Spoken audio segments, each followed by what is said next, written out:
Oi, meu nome é Bruno e hoje eu vou falar sobre o filme Queda Livre, Quem Você É.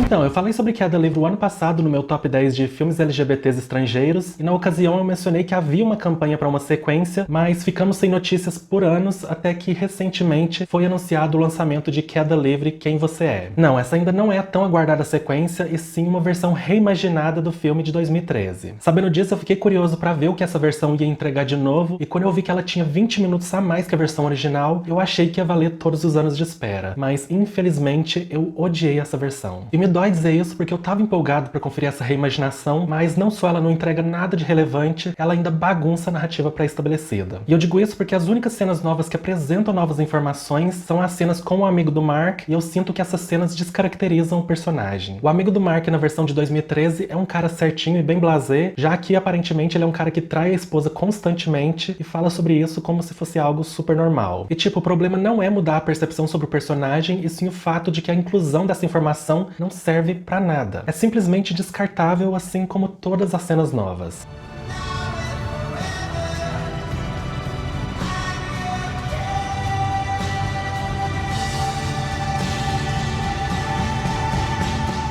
Agora, versões estendidas serem redundantes não é nenhuma novidade, mas como eu estabeleci anteriormente, Queda Livre Quem Você é uma reimaginação. E parte dessa reimaginação foi incluir músicas onde antes não tinha. E é justamente essa parte que eu mais odiei. Eu até tentei entrar na vibe e apreciar essa nova leitura, mas a execução foi tão ruim que, sem exageros, foi difícil assistir até o final. E pra piorar, por algum motivo eles decidiram fazer umas cenas em câmera lenta com uma trilha dramática de fundo que deixou o filme com um aspecto muito brega e novelesco.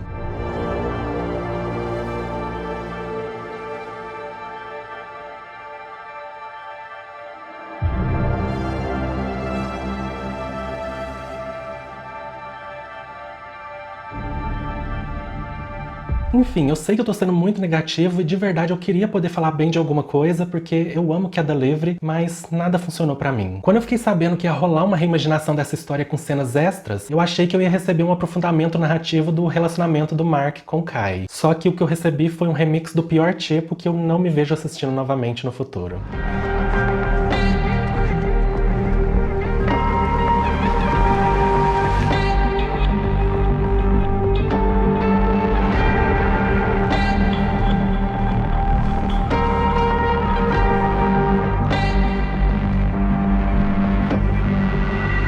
E é isso, gente. Eu não gostei de Queda Livre Quem Você É. Eu fui assistir sabendo que a proposta desse lançamento era só dar um sinal de vida após anos sem notícias, mas mesmo que eu não estivesse esperando algo revolucionário, eu esperava ao menos ter uma boa experiência ao revisitar essa história, o que definitivamente não foi o caso. Dito isso, eu tenho que dizer que eu fiquei aliviado quando eu vi o Continua no final dos créditos. Apesar da minha frustração, saber que eles não desistiram da sequência foi um pouco reconfortante. Agora, quando ou se isso realmente vai acontecer, eu já não sei. O que eu sei é que eu já reclamei demais por hoje, sendo assim, eu duvido, mas eu espero que você tenha gostado do vídeo e até a próxima.